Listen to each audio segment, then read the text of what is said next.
السلام عليكم، كي دايرين؟ لاباس عليكم؟ كنتمنى تكونوا بخير وعلى خير. اليوم ان شاء الله غادي نحضر معكم حلوه كما كتشوفوا معايا في الشكل ديالها، كتجي رائعه وحتى في المذاق ديالها كتجي بنينه. الطريقه ديال التحضير ديالها سهله، مقادير بسيطه، كنتمنى تعجبكم وتجربوها. وبسم الله غنبدا معكم بالمقادير والطريقه ديال التحضير. انا كما شفتوا معايا في القصريه درت 125 غرام ديال الزبده مارغرين. درت نص معلقه ديال البودره ديال الفانيلا. الا كانت متوفره عندكم كديروها، ما كانش عندكم كديروا ساشي ديال الفاني. كندير واحد شويه ديال الملح، كاس الا ربع ديال السكر سنيده، ومعلقه كبيره ديال صوص كراميل. الا كانت متوفره عندكم كديروها، ما كانتش متوفره عندكم كديروا فلون ديال كراميل. يعني هنا الا كان عندكم داك الصوص ديال الكراميل كديروها، ما كانش كديروا فلون ديال الكراميل. صافي كنخدموهم مزيان على هذا الشكل هذا كما كتشوفوا معايا. كنخدموا مزيان الزبده والسكر والكراميل كما شفتوا والفاني.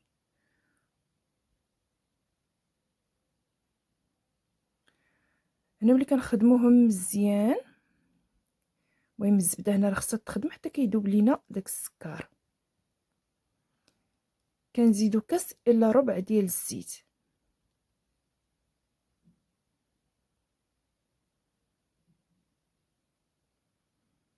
كما شفتوا ملي كنزيدو كاس الا ربع ديال الزيت كنعاودو كنخدمو مزيان ديك الزبده والزيت، وكنزيد عليهم بيضه وحده.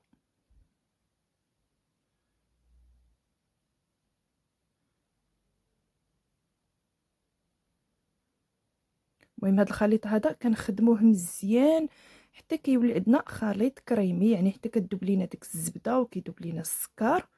وكنزيد نص كاس ديال الكوك محمر، يعني كناخذ داك الكوك اللي كيكون ممتاز، يعني نوعيه جيده اللي كتكون ميدمه. كنحمروها في المقله وكنطحنوها وكنزيدوها، يعني كنحمروه ونطحنوه نص كاس كما قلت لكم. صافي هنا بعد ما ضفت ديك نص كاس ديال الكوك محمر ومطحون كنزيدو الدقيق. انا عبرت 500 غرام ديال الدقيق، وكنزيدو واحد شويه ديال خميره ديال الحلوه، تقريبا راس معلقه صغيره ديال الخميره ديال الحلوه. ما نكثروهاش، ما نكثروش الخميره ديال الحلوه باش ديك ملي كنطبعوها كيبقاو لينا داك الزواقه ديال الطبع، يعني كتبقى لينا داك الشكل اللي باش كنطبعوها كيبقى لينا هكاك مرسوم في الحلوه ديالنا.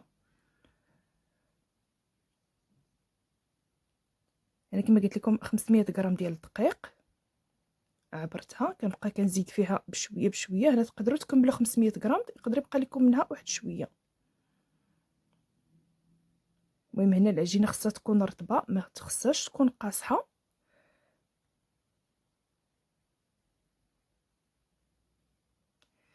انا هنا راني كملت 500 غرام ديال الدقيق، ولكن راني زدت واحد المعلقه ديال الزيت. جاتني بحال الا ناشفه واحد شويه وزدت واحد المعلقه ديال الزيت. المهم هنا راني قلت لكم اشنو درت انايا. ملي كنت كنجمع في العجينه ديالي من بعد ما كملت 500 غرام ديال الدقيق، جاتني بحال الا ناشفه واحد شويه، زدت واحد المعلقه ديال الزيت. المهم نتوما هنا تقدروا ما تكملوش ديك 500 غرام ديال الدقيق ديال الفرص.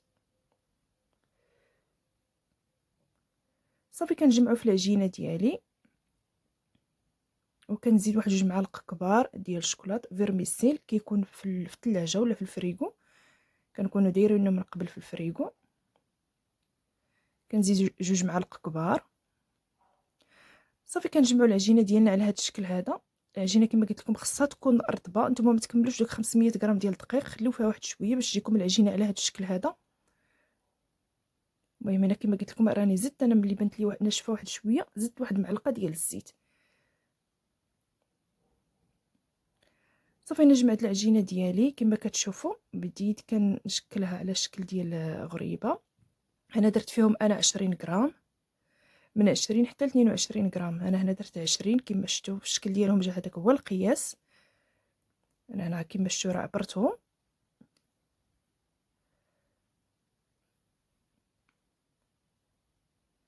صافي انا كنكمل بنفس الطريقه.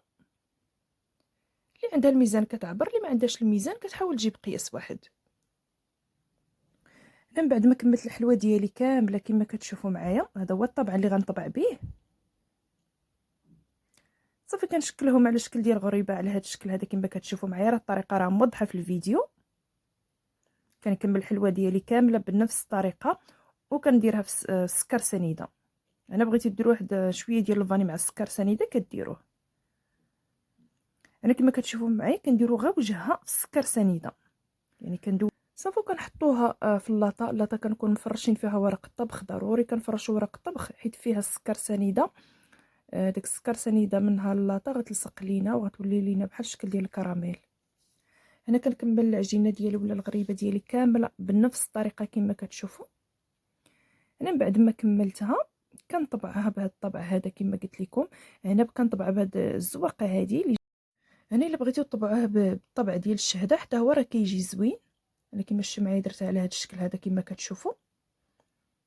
انا الا طبعتوها الطبعه ديال الشهده كديروا ملي كطيب الحلوه ديالكم كتغطسوا نص ديالها في الشكلاط ونص ديالها كتخليوه بحال هكاك. هذا هو الشكل ديال الحلوه ديالنا كما كتشوفوا. انا كنكمل الحلوه ديالي كامله بنفس الطريقه.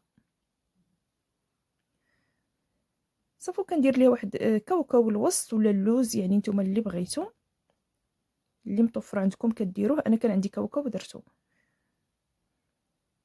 كناخذ الكاوكاو كنديرو في ابيض ديال البيض وكنحطو وسط الحلوه ديالنا على هذا الشكل كما كتشوفوا. راه الطريقه راه موضحه في الفيديو.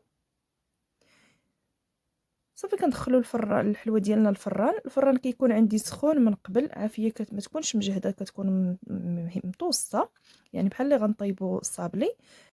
كندخلوا اللاطه ديالنا الفران حتى كطيب الحلوه ديالنا وتحمر ونخرجوها من الفران. انا كنوري لكم الا بدات الحلوه ديالكم كتلصق لكم في الطبع كدوزوه في السكر سنيده صافي كتبداو كطبعوا به.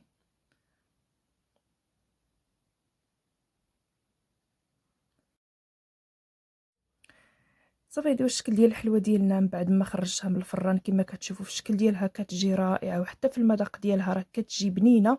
هذاك معلقه ديال صوص كراميل والكوك كيعطيها واحد المذاق زوين. كنتمنى تعجبكم وتجربوها. انا غنقطع معكم وحده باش تشوفوا معايا الحلوه ديالنا راه كتجي رطبه وفي نفس الوقت راه كتجي بنينه. كنتمنى تعجبكم وتجربوها. كنشكركم بزاف على الدعم ديالكم وما تنسونيش من اللايكات ديالكم، ونتلاقى معكم ان شاء الله في فيديو الجاي.